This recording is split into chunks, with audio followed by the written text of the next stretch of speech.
My lovely students, welcome to Mathological. Let us start another session on emotional quotient and emotional intelligence as far as XGMT examination is concerned.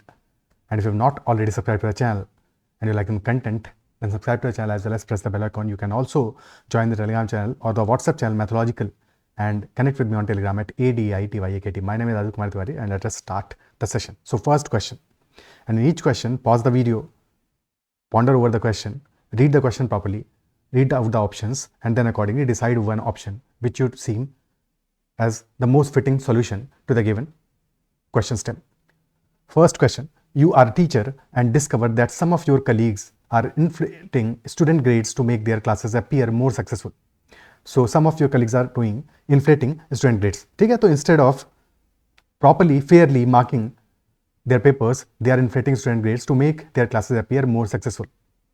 The principal is also aware and implicitly supports this practice. So what you should be doing in such a scenario? Option A, report the malpractice to the student board. Option B, ignore the situation and continue with your own ethical practices. Option C, discuss your concerns with the principal and seek their guidance. Option D, join the practice to avoid conflict and make your class results appear better. क्या option करना चाहिए? देखो option D तो definitely नहीं करेंगे because this is ethical issue and the principal is also on the side of those teachers who are inflating student grades. Okay, so ignoring the situation won't solve the problem because problem is definitely there. Ignoring the situation won't solve the problem, so that will not be the answer for sure. ठीक है कि you are continuing with your unethical practice but ignore कर दिया, नहीं नहीं नहीं ये काम नहीं करेगा. Option D, join the practice to avoid conflict and make your class results appear better. Now D is even worse कि instead of ignoring you are joining the practices. तो worse than B, definitely not the answer. Between A and C क्या choose करोगे? अब एक important line यहाँ पे क्या है कि principal is also aware. So since he is aware and implicitly supporting this practice, so he is also complicit. So contacting him won't solve the issue as such because he is also complicit in this. He knows it very well. So ऐसा नहीं है कि उसको तुम discuss करने जा रहे हो तो बताने जा रहे हो, उसको पहले से पता नहीं है. He is well aware and also implicitly supporting the practice. So option C will also not the solution, will also not be the solution because ये प्रॉब्लम सॉल्व कैसे करेगा? हाँ अगर उसको पता नहीं होता, ठीक है, if he was not in the know, तो फिर definitely contacting the principal would have been the first immediate step and if that would not have helped तब फिर ऑप्शन ए पे जाते. But since he already knows, so option C will not help. Contacting him and discussing with him won't solve the problem. In fact इसके तुम्हारे लिए रिपोर्केशंस हो सकते हैं नेगेटिव. ठीक है, so best option will be option A, report the malpractices to the school board and let them decide, let them take proper action. Isn't it so? Because ultimately main concern क्या है कि this should be fair, grading should be fair to all the students. So fairness का principle compromise हो रहा है यहाँ पे, integrity का principle compromise हो रहा है. ठीक है, so you must talk to the school board and report to them whatever is happening. Okay, clear है? Next question करते हैं. Question number 2. You are a senior doctor at a hospital facing a sudden influx of patients due to a natural disaster. The hospital is running low on critical resources like ventilators and ICU beds. So there is a critical situation and hospital is running low because of that sudden influx. You have to decide how to allocate these limited resources among patients with varying chances of recovery. How should you proceed? So this is an ethical dilemma situation. तुम doctor हो, तुम बचाना चाहते हो patients को, maximum patients को बचाना चाहते हो, but the problem is the lack of resources. और रिसोर्सेज का लैक क्यों है? Because there is a sudden influx. एकदम से काफ़ी ज़्यादा पेशेंट्स आ रहे हैं, पेशेंट्स काफ़ी ज़्यादा आ रहे हैं, नेचुरल डिजास्टर है और रिसोर्सेज लिमिटेड है. So there are two things that you have to address. First thing is that जो पेशेंट्स आ रहे हैं उनको किस तरह से तुम रिसोर्सेज एलोकेट कर सकते हो. तो रिसोर्स एलोकेशन में तुम्हें फेयर होना है, दैट इज फर्स्ट थिंग. ठीक है, fairness of allocation is first priority. Isn't it so? कि फेयरनेस ऑफ एलोकेशन हो. And then second thing is that since there is lack of resources, low on critical resources, so you have to somehow arrange those additional resources as well as soon as possible. अब उसके multiple ways हो सकते हैं. ठीक है, arrange additional resources if possible.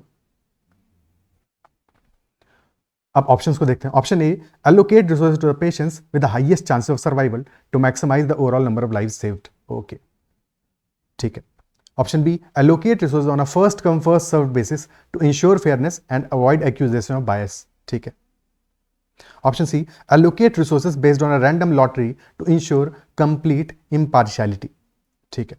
Option D, allocate resources considering both the medical needs and the order of arrival while seeking additional resources from neighboring facilities. Now all the options are close options. Definitely किसी एक option को हम outrightly negative नहीं कह सकते कि ये option तो कतई आंसर नहीं हो सकता.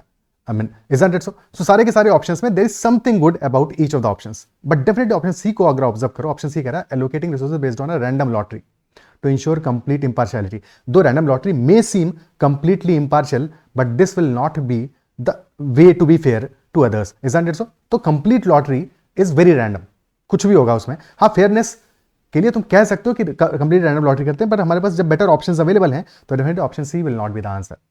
ठीक है, रैंडम लॉटरी के बेसिस पे लोगों की जिंदगियां तो नहीं छोड़ दोगे जहां पे कि उससे बेटर डिसीजन लिया जा सकता है. So that is why option C will not be the answer, because then you are only shedding your own responsibility and accountability in terms of कि चलो हम तो छोड़ते हैं भैया, लॉटरी डिसाइड करेगा. So that is not what fairness is. अब option A B D की बात करते हैं. तो between A B and D, D is the best option. Why? Because this is addressing both the concerns कि at present जो available resources हैं they should be allocated fairly, and secondly additional resources should be arranged as soon as possible. तो दोनों को address करता है option D हमारा. While A and B are only focusing on allocation immediate. Isn't it so? So that is why D is more comprehensive and hence this should be the answer. And also this is taking into consideration both things, allocating resources considering both the medical needs and the order of arrival, because both are important. ठीक है, and while seeking additional resources, this is more comprehensive an approach. That is why option D will be the answer.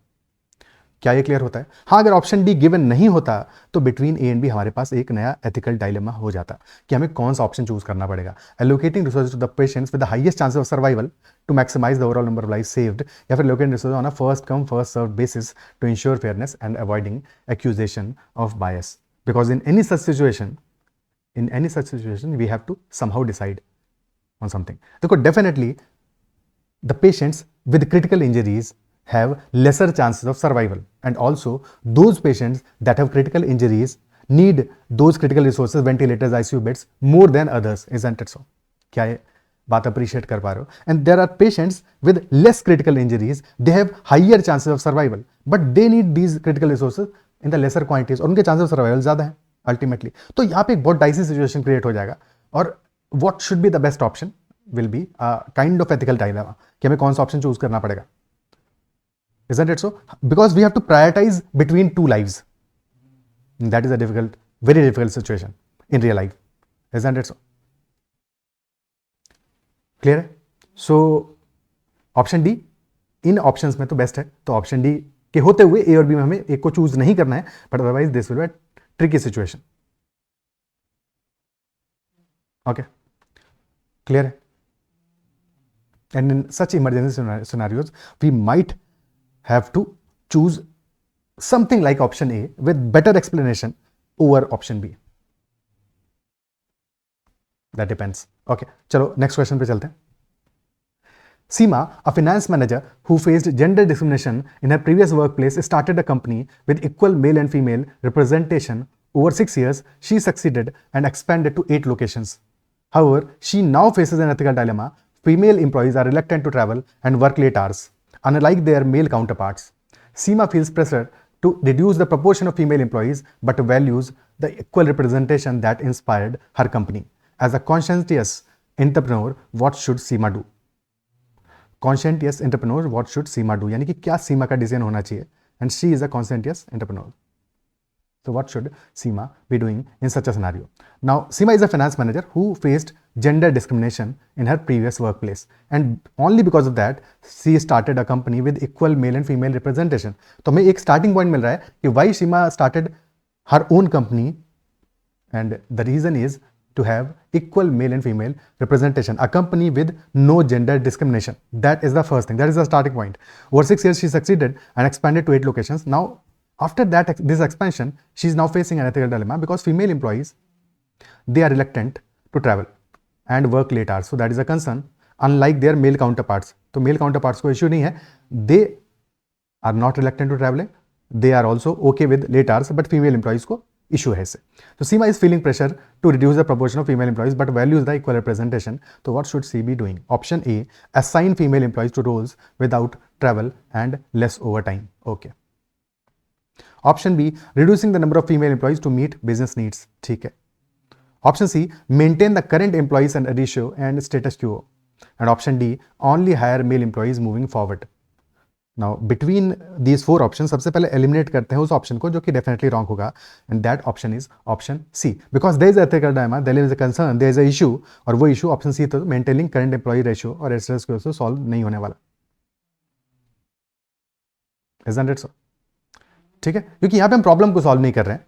Even if this has to be done, तो still the problem is not getting solved, because problem क्या है? Problem है यहाँ पे कि female employees are reluctant to travel and work late hours, तो उसको कैसे एड्रेस करोगे? So that is why option C will not be the answer.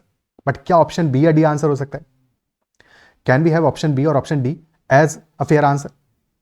क्या ये पॉसिबल है? बिकॉज अल्टीमेटली देखो, अगर हम ऑप्शन बी की बात करें तो reducing the number of female employees to meet business needs, ठीक है. So yes, this will help, तो दिस विल डेफिनेटली हेल्प, इसमें तो कोई डाउट नहीं है. बिकॉज अगर नंबर ऑफ फीमेल एम्प्लॉइज को रिड्यूस कर देगी तो वहां से उसका प्रॉब्लम एक हद तक तो सॉल्व हो रहा है. और क्वेश्चन भी ये कह रहा है, Seema feels pressure to reduce the proportion of female employees but values the equal representation, because this is the starting principle, the core principle, the core value of the company, ठीक है. So this is the core value of the company that inspired her company. So that core value will get compromised. If she is choosing to reduce the number of female employees, the core value will get compromised. And that is a real problem. So option B should not be the answer. Isn't it so? So that should not be the answer. Option D, only hire male employees moving forward. क्या option D answer हो सकता है? ठीक है, again same logic कि जो core value था वो क्या था? Equal representation. तो core value will not be maintained, तो कोर वैल्यू के साथ कॉम्प्रोमाइज ऑप्शन डी में भी आ गया. ऑप्शन बी में भी कॉम्प्रोमाइज, ऑप्शन डी में भी कॉम्प्रोमाइज है. So given the scenario, the best option among these options is option A, assign female employees to roles without travel. क्योंकि उनका कंसर्न क्या है? उनको वर्क करने में कंसर्न नहीं है, उनका मेन कंसर्न है to not work late hours. Isn't it so? So office hours में they have no issues, they can work effectively, but they cannot work late hours and they are reluctant to travel. So assign female employees to roles without travel and less overtime. In that way, उनको भी कोई problem नहीं है, mail counter parts को कोई issue नहीं है. So option A should be the answer among the given ones. Isn't it so? क्या ये क्लियर है? जो ऑप्शन हमें गिवन है, जो सिचुएशन हमें गिवन है, उसमें option A is the best answer. हाँ, और कॉम्प्रिहेंसिव करने के लिए there might be have been something else as well, कि जो प्रेफर कर रहे हैं ट्रैवल करना, those who are not reluctant, those who are preferring to work late hours, there should be some incentive for them as well. Isn't it so? So that could be something additional, but as far as the question is concerned, option A is the best among the given ones, because ultimately her core principle was valuing the equal representation, so that must be ensured. That must be ensured. उसके साथ compromise बिल्कुल नहीं चलेगा. Isn't it so? ठीक है, because B और D हमारे principle of equality के साथ ही अंडरमाइन कर रहे हैं उसको, या उसको कॉम्प्रोमाइज कर रहे हैं. Isn't it so? तो कंपनी का जो कल्चर है, जो रेपुटेशन है, वो अफेक्ट करेगा लॉन्ग रन में. And that is why A must be taken as the answer. Okay. Clear? Next question. You have a significant family event to attend, but your boss asks you to stay late at work to complete an urgent task. How should you handle this situation? So एक event attend करना है, but your boss is asking you to stay late at work to complete an urgent task. How should you handle this situation? Now, so this is an easy problem considering the options. Option A, option 1, stay late at work and miss the family event. Okay, so in this case you are staying late at work and missing the family event. तो तुमने दो में से एक को choose कर लिया. ठीक है. Option 2, tell your boss you can't stay late and leave for the family event. अब ऑप्शन 2 में हमने सेकंड ऑप्शन को चूज कर लिया, बट हमें दोनों में से समहाउ एक कॉम्प्रोमाइज सॉल्यूशन अगर मिल सके तो that is the best option. दोनों चीजें हो सके. Option 3, discuss the situation with your boss and see if there is a way to manage both commitments. So 3 is better than 1 and 2, because 1 और 2 में तो कोई एक चूज कर रहे हो. 3 में you are discussing the situation and seeing if there is a possibility, if there is a way to manage both commitments. And option 4, ignore your boss request and leave without explanation. 4 is the worst option. ठीक है. So definitely 3 will be the more comprehensive, more appropriate answer. कि यहाँ पे you are addressing the concerns of your boss as well, and as well as you are prioritizing your family. तो दोनों के बारे में सोच रहे हो. ठीक है. So 3 is the best one. Communicate कर रहे हो properly, without communication नहीं जा रहे हो. ठीक है. प्रॉब्लम को सॉल्व करने की कोशिश कर रहे हो. एंड अल्टीमेटली क्योंकि तुम्हारा बॉस भी somehow your company also needs you for work, so that is also something, a situation जहाँ पे कि तुम्हें empathize करना चाहिए, बॉस की भी सिचुएशन को समझना चाहिए. So option 3 is that particular option जहाँ पे कि you are showing empathy to your boss or company's needs as well. Okay, clear है? Next question पे चलते हैं. You are a recruitment manager and you are interviewing Mayank, a hard-working young man who has problems in speaking fluent English. He has studied in vernacular medium schools and colleges. Amongst the following options, what would you choose to do if your company has vacancies? Option A, I would hire him at all costs. Option B, I would hire him for the job he is good at and provide training in other areas. ठीक है. Option C, I would hire him for a production or finance job but not for marketing job which requires good communication skills. And option D, I would ask him to improve his communication skills and come back again. Which should be the best option among the given ones? कौन सा option best होगा? तो you are a recruitment manager and you are interviewing Mayank. Also given that Mayank is a hard-working young man. So that is a USP, a good quality about Mayank, that he is a hard-working young man. The only problem is that he is having problems in speaking fluent English. And that problem is because he has studied in vernacular medium, schools and colleges. So English speaking में उसका issue है. Communication skill में, English communication में उसका issue है. बाकी cases में probably issue नहीं है. But you know for sure that he is a hard-working young man. So this is the positive thing, that is the negative thing. तो क्या करोगे ऐसे केस में? Option A, I would hire him at all cost. That will definitely not be the answer because ये तो extreme solution, extreme है कि कितनी भी उसमें वीकनेसेस हो बट मैं फिर उसको हायर करूंगा whatever be the cost. तो that will definitely not be the answer because you are the recruitment manager. Ultimately तुम भल मनसात करने के लिए नहीं बैठे हो. You also have to be concern about the profitability of the company. जो भी एम्प्लॉय तुम हायर करने वाले हो that should also be a employee that is working for the profitability of the company, isn't it? So that is a good hiring. That should be a good hiring. तभी मतलब है उसका. So option A, hiring at all costs, definitely not the solution. Option D, I would ask him to improve his communication skills and come back again. कर सकते हो ऐसा, but ultimately देखो in real life scenarios जब भी किसी employ को एक कंपनी हायर करती है या हायर करने का सोचती है या इंटरव्यूज लेती है, so every company is aware that no person is perfect fit for a job. Every person has its pros and cons. देखो कुछ तो अच्छा होगा किसी के बारे में और कुछ नेगेटिव होगा. ठीक है. So there will always be some pro and some cons. So people are not exactly tailor-made for any job, isn't it so? So definitely people are not tailor-made and some skills can always be imparted. Some trainings can always be given. एक employ जब higher कर लेते हो उसके बाद में you can train that employee as well, isn't it so? ठीक है. तो फोकस कहां पे होना चाहिए? Focus should have been on the strengths of a person and not on the weaknesses, because weaknesses को इंप्रूव कर सकते हो, स्ट्रेंथ्स आर एडवांटेज जो कि ऑलरेडी उस पर्सन में है. So Mayank is already hard working young man, that is his positive and he has problems in speaking fluent English. So अगर उसका communication skill can be improved then he will be a good fit, isn't it so? क्या है clear? ठीक है. And अगर already हमारे पास ऐसा कोई जॉब अवेलेबल है जहां पे कम्युनिकेशन स्किल से ज्यादा बाकी चीजों की जरूरत होगा तो that job is the best fit for Mayank, isn't it सो? अब ऑप्शन बी और सी में से एक चूज करते हैं क्योंकि डी इज दैट वे कि डी को तो नहीं चूज करोगे. एक अच्छा एम्प्लॉय तुम्हारे पास अवेलेबल हो रहा है या ऑप्शन है तो between B and C choose करोगे. बी क्या कह रहा है? I would hire him for the job he is good at and provide training in other areas. This is the best option कि hire him for the job that he is good at and provide training for other areas. और C कह रहा है I would hire him for production of finance job but not for marketing job which requires good communication skills. अब कहाँ पे vacancies है कहाँ पे नहीं है ये नहीं पता हमें. ठीक है. एडिशनली यहाँ पे हम एडिशनल जजमेंट ले रहे हैं विद द गिवन इन्फॉर्मेशन जिसकी जरूरत नहीं है. तो बी एंड सी के बीच में B is the more appropriate answer कि hiring him for the job that he is good at and whatever that might be specifically and provide training in the other areas. ठीक है. more generalistic, more comprehensive between B and C. okay. ठीक है. next question. You are hosting a family dinner to celebrate your child's graduation. Everyone is excited and the atmosphere is joyful. However, during the dinner your sibling brings up a sensitive topic that causes tension and disagreement among the family members. तो mood था celebration का, party का, और your child's graduation party is there and everyone is excited, atmosphere बढ़िया joyful था and during the dinner your sibling brings up a sensitive topic that causes tension and disagreement among the family members. The celebratory mood begins to shift and your child looks upset. So what would you do? Option A, gently steer the conversation back to the celebration and encourage everyone to focus on the positive occasion. Option B, address the sensitive topic directly, trying to mediate and resolve the disagreement immediately. Option C, pull your sibling aside privately and ask them to drop the topic for the sake of the celebration. Option D, change the subject abruptly and try to distract everyone with a fun activity or a game. Which one should be the best among the given options? अब देखो concern क्या है यहाँ पे तुम्हारा, there is a celebration going on, है कि नहीं, सेलिब्रेशन है, तो तुम चाहते हो कि अपना graduation party for your child उसको सेलिब्रेट करो, isn't it so? So one concern is the celebration,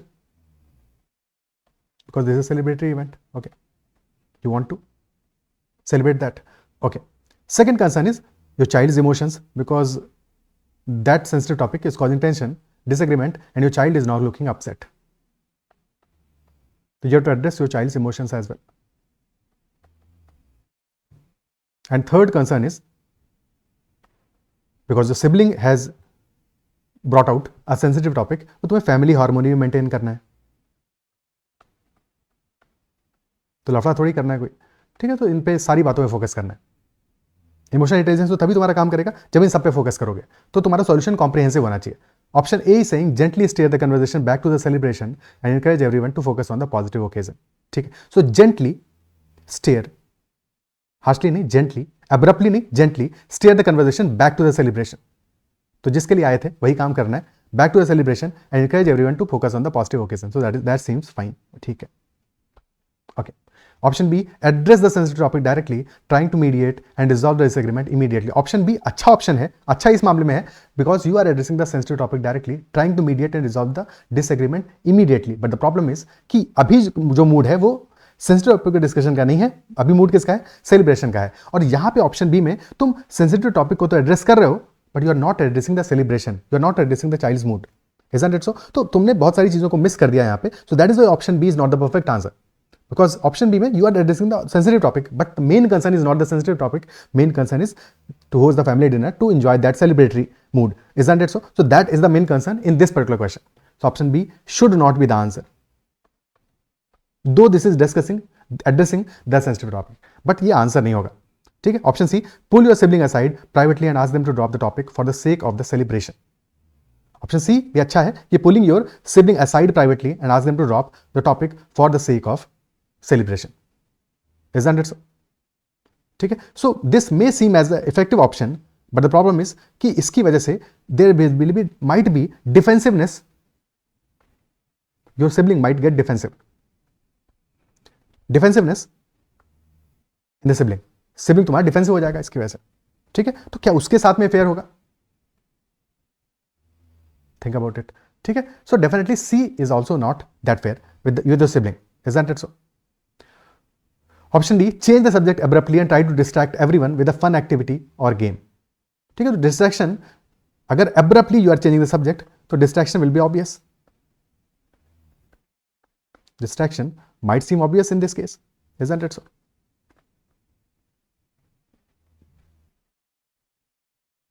okay, और इसकी वजह से क्या प्रॉब्लम रिजॉल्व होगा तुम्हारा प्रॉब्लम, क्या फैमिली हार्मनी मेंटेन होगा पूरी तरह से, because you are changing the subject abruptly. अब बिटवीन डी एंड ए ध्यान से देखो, डी कह रहा है change the subject abruptly, A कह रहा है जेंटली स्टेयर, प्यार से फुसला के बहला के कन्वर्सेशन को वापस से सेलिब्रेशन के मूड पे लाओ, ठीक है। जो डिसएग्रीमेंट आ गया है, जो सेंसिटिव टॉपिक आ गया, जो टेंशन क्रिएट हुआ है, उससे धीरे धीरे लोगों को सही डायरेक्शन में लाओ, सेलिब्रेशन की तरफ लाओ, and then encourage everyone to focus on the positive occasion.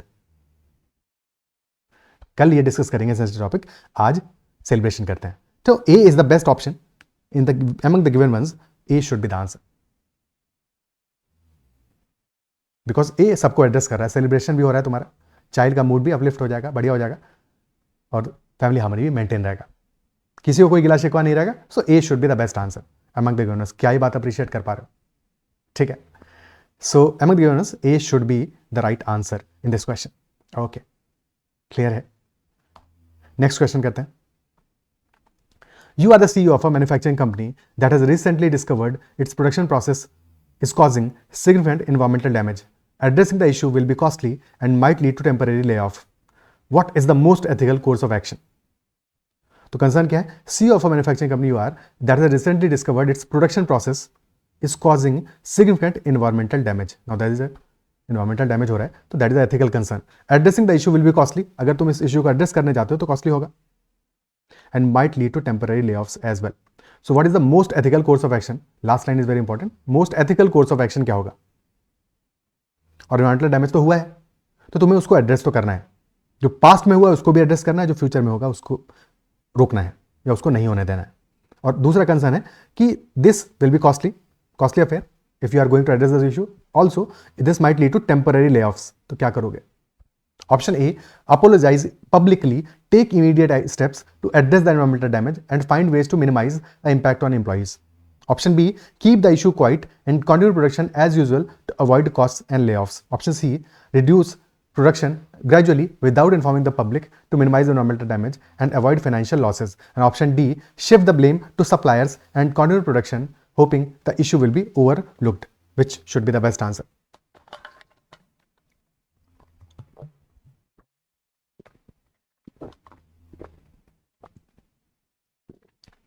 तो वर्स्ट आंसर क्या है? एलिमिनेट, जिसको सबसे पहले कर सकते हैं, that is shifting the blame to suppliers and continue production hoping the issue will be overlooked. Worst answer definitely completely unethical. गलती तुम्हारी है और तुम शिफ्ट कर रहे हो blame. Definitely not the right answer. Option B is also not right because keeping issue quite and continue production as usual will not solve the problem. तो problem को तुम्हें सॉल्व तो करना है, और जो एथिकल इशूज है उनको एड्रेस भी करना है, Isn't it so? तो मोस्ट एथिकल क्या होगा? बिटवीन 1 और 3 अब तुम्हें चूज करना है. 1 बेस्ट होगा या फिर 3 बेस्ट होगा? तो 1 और 3 में बेटर ऑप्शन क्या है? देखो, 1 में you are apologizing publicly because there has been a concern and हमें चूज करना है most ethical option. Isn't it so? तो 1 हमारा क्या कह रहा है? Apologize publicly, take immediate steps to address the environmental damage and find ways to minimize the impact on employees. तो you are apologizing publicly, addressing the issue up front, transparency रख रहे हो कि देखो ये हुआ है, ये गलती हमसे हो गई है, तो जो हो गया है उसके लिए वी आर सॉरी और आगे नहीं होगा.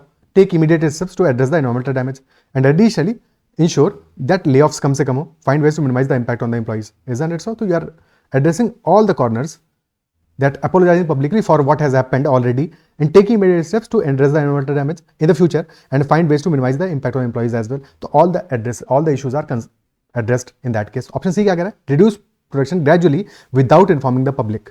तो public को inform नहीं कर रहे हो, production धीरे धीरे कम कर रहे हो, ठीक है, to minimize the environmental damage and avoid financial losses.